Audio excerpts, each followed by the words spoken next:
ဒီနေ့တော့မပိန်သေးလို့ skin care ရတာအားမရသေးလို့ပို့ပြီးတော့လှသွားအောင် skin care တွေကိုပြုတ်စားပါမယ်ကဲဘယ်လို skin care တွေပြုတ်စားမလဲဆိုတော့ပထမဆုံးကြောက်ပွင့်မှာဒီကောင်ဆောက်ရမ်းပွားတာဖြစ်တဲ့အတွက်ကြောင့်နည်းနည်းလေးပဲထည့်မယ်ပေါ့နော်ဒါကတော့စစ်ကလမှာပါဖြိုရည်မှာထည့်ရင်ရင်အေးတယ်ဆိုတာလေအခုမှသာအချောက်ကိုမြင်ဘူးတော့ဒီကောင်ကအရန်စေးကြီးတာနော်တရုတ်တိုင်းကားတွေမှာပဲတွေ့ရတယ်2000ရေခဲကြာလေးလည်းထည့်မယ်နင်းနီးကြောက်လေးလည်းထည့်မယ်အချောက်တွေကိုနိုးပြီးပွားလာအောင်လို့ရေနဲ့စိမ်ပါမယ်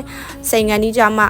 ဒီချီယာစိတ်လေးမေလို့တစ်စုံလောက်ထည့်လိုက်ပါမယ်။ကဲပွားလာပြီဆိုလို့ရှိရင်တော့ရေနွေးထဲမှာထည့်ပြုတ်ပါမယ်။အချိုဓာတ်လေးပို့ထွက်ဖို့အတွက်တရုတ်စီတီတွေကိုညှက်ပြီးတော့ထည့်ပါမယ်။ဒီတရုတ်စီတီကသွေးအားနေတာတွေနှလုံးနဲ့အသည်းအတွက်လည်းတော်တော်လေးကောင်းတယ်။ raw sugar လေးထည့်မယ်။သူကပုံမှန်တကြားနဲ့မတူဘူး။ကျမကြီးတကြားပေါ့။ဒီအနီစီလေးတွေကတော့ goji berry လို့ခေါ်တယ်။နန်းတို့လိုဒီမျက်စိမှုန်တဲ့လူတွေအာယုံချောအားနေတဲ့ညဘက်အိတ်မပျော်တဲ့လူတွေအတွက်မဖြစ်မနေစားပစ်တင်တယ်။အခုလိုမျိုးကြောက်ပွင့်နေကြေပြီးတော့ပြစ်ချွဲသွားတဲ့အနေထားဆိုလို့ရှိရင်နန်းတို့အေးခံပြီးတော့စားလို့ရပါပြီ။အရသာကတော့လေငှက်တိုက်ကိုတောက်နေရတယ်လို့ပဲငှက်တိုက်တွေအရင်ဆေးကြည့်တယ် collagen တွေတောက်ဖို့ဆေးကြည့်တယ်ဆိုလို့ရှိရင်နန်းစီမှာ Chinese collagen တွေလေတပတ်စာနေစပြီးမှာလို့ရပါတယ်